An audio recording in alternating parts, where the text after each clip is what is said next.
Originally released in 2018, Mega Man 11 came out and is so far believed the last Mega Man game to have really come out. And no, I'm not calling Mega Man X die before someone starts to be a smartass.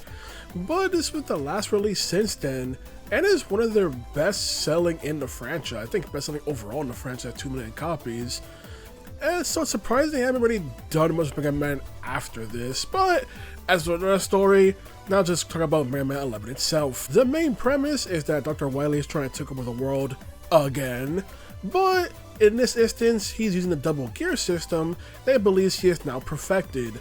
A device that he made back when him and Dr. Light were in university that was designed to push a robot past its limits, with Mega Man now be equipped with the prototype version that Dr. Wily made many years ago. So that's up to Mega Man to once again stop the robot masters, who are now being manipulated by Dr. Wily in order to be used for his schemes. The narrative hook I try to go for this time around is dealing with the relationship with Dr. Light and Dr. Wily, and also why the double gear system hasn't been used since the university days, considering the power that you get to feel with the gameplay and the power robot masters have with the double gear system. So there's a bit more narrative going on, which granted, that's more for the average classic Mega Man game, but it's enough to try and pretty much, just enough to add more things to it, rather than just keeping it a simple go to the levels, the robot master, stop Wily, etc. thing the franchise usually does.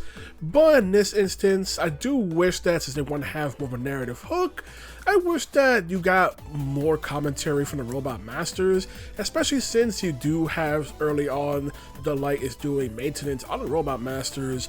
Wish you got a bit more from the level with them at least saying something, but no, they only say a line when you reach them on their boss stage, so that kind of lame. But going up narrative hook would be interesting to have more personality from the robot masters themselves. The narrative is passable. I mean, you don't really play specifically classic Mega Man to get a major narrative. Them trying to do things differently in some entries is just a nice cool bonus to get, but comes specifically this iteration of Mega Man, they genuinely don't really do a lot with the narrative of it, so it's passable. It's just nice to have. It's just a nice bonus. I just wish that once again we got a bit more from robot masters in their stages, not like actual like dialogue, but like maybe they tried to like stop your progression early on and got more traction with them through that, but sadly just the usual fare, and the usual fare is good, so nothing to really complain about. Now for the gameplay. Mega Man being an action platformer, one of the OGs of action platforming in this case for the NES days, but this time you have the double gear system I mentioned earlier, allowing you to either speed up Mega Man to the point where everything goes slow, or increase your power to new heights. And this ability, while cool, starts to creep more into Mega Man X territory, where that version of Mega Man has upgrades you get. So it's one of the things I know many people bring up because Mega Man 11, that double gear system is starting to feel like they don't really have many ways to try and keep Mega Man interesting, so they're trying to creep more into X territory.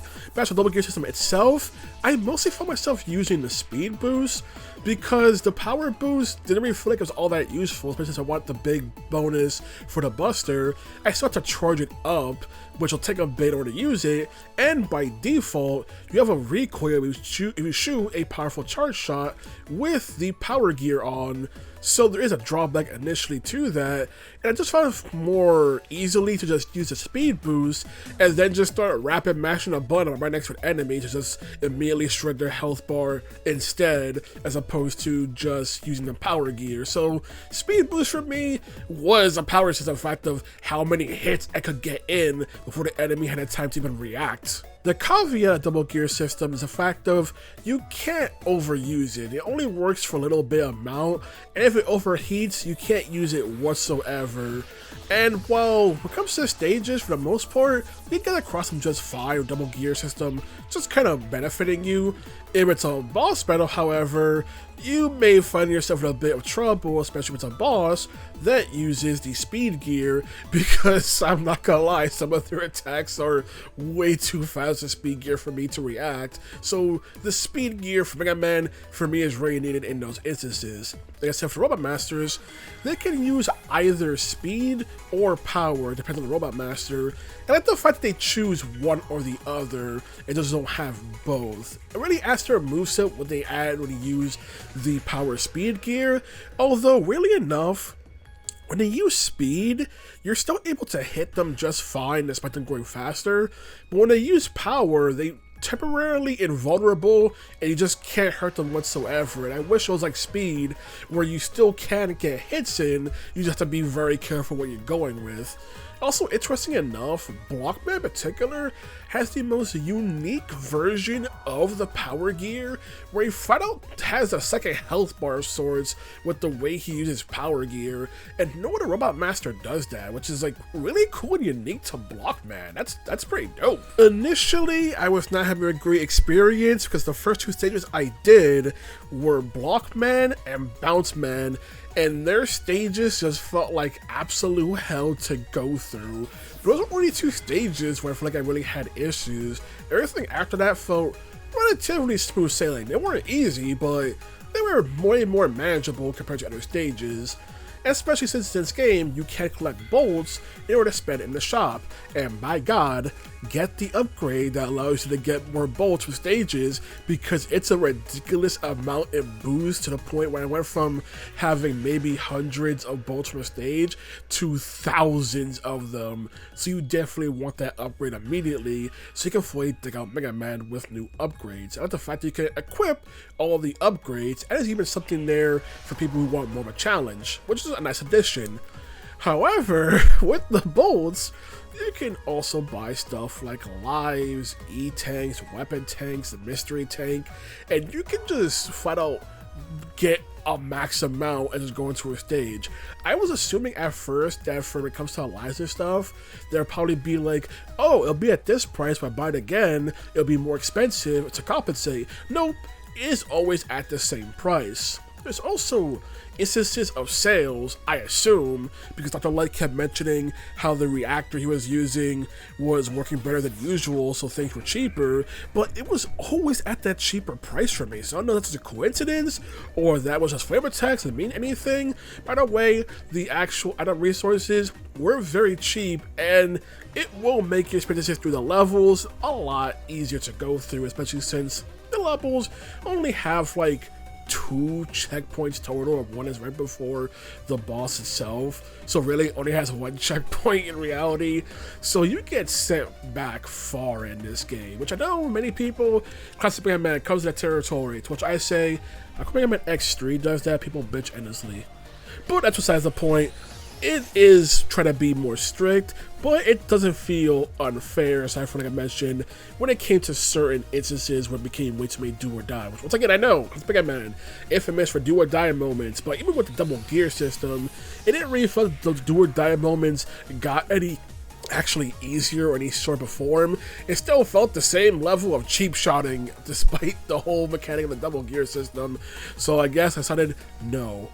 We will not let you circumvent this with double gear system.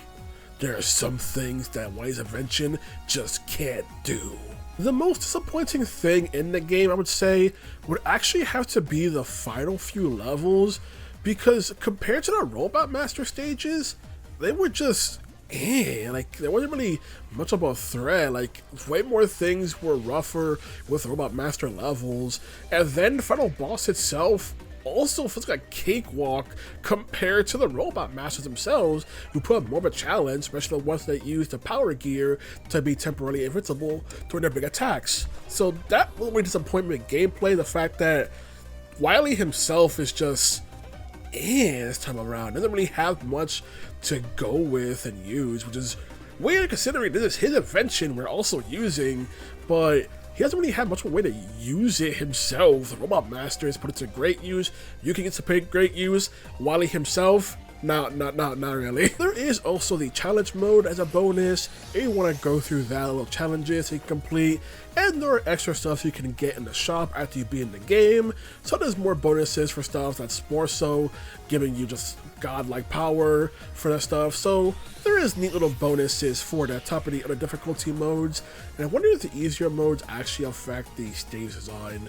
I would be interesting. But since there's an easy mode, there seems to be a very easy mode above that as well. Overall, Mega Man 11 is great, and honestly, I'd probably say now it's just a classic Mega Man.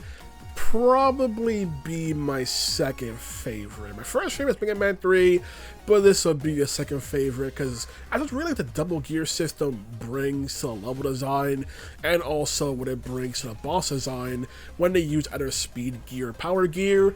Like I said, didn't really find myself using power gear much, mostly use speed gear for the speed boost and to just get more hits on enemies as opposed to just having just trying to use the charge shot from the power gear.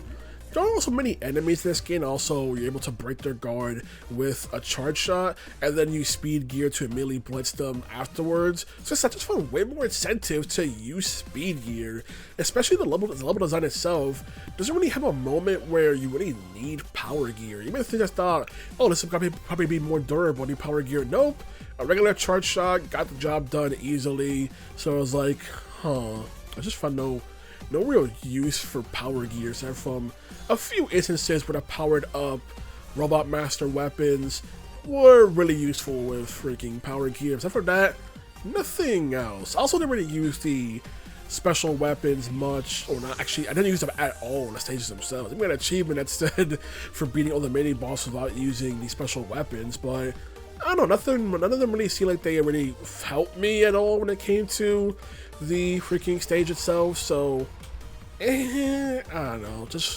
I know many people cite that as like a bad thing. I think it's fine. Special weapons aren't the best thing for stages and are purely more for boss fodder and everything. But so overall, this game is great, and it is a shame I've got a Mega Man game since. Like I said, Mega Man game, I would hope the next game would be like a Mega Man X9 or a Legends 3 or Star Force 4, but that's only because one of the developers mentioned Star Force 4 was exist at some point and got cancelled early in development. But I want to see something else that's not just because of Mega Man, who keeps getting most of the spotlight, where would they generally do something. And I know it's kind of BS to say because, oh, the Battle Network collection came out, did fantastic. Yeah, but freaking the last new games we have Mega Man were Mega Man 9, 10, and 11. My point stands. Cousin Mega Man gets all the attention when it comes to Mega Man. Whenever Capcom decides to actually look at the Blue Bomber, and people got angry at their message where they said Mega Man is close to our hearts and we think about him constantly, but haven't done much with the franchise since. It's just one of those things that probably doesn't deflate that Mega Man himself is bigger than his own franchise. So that's kind of things. Anywho, said Mega Man 11 is great. That is all. Good day.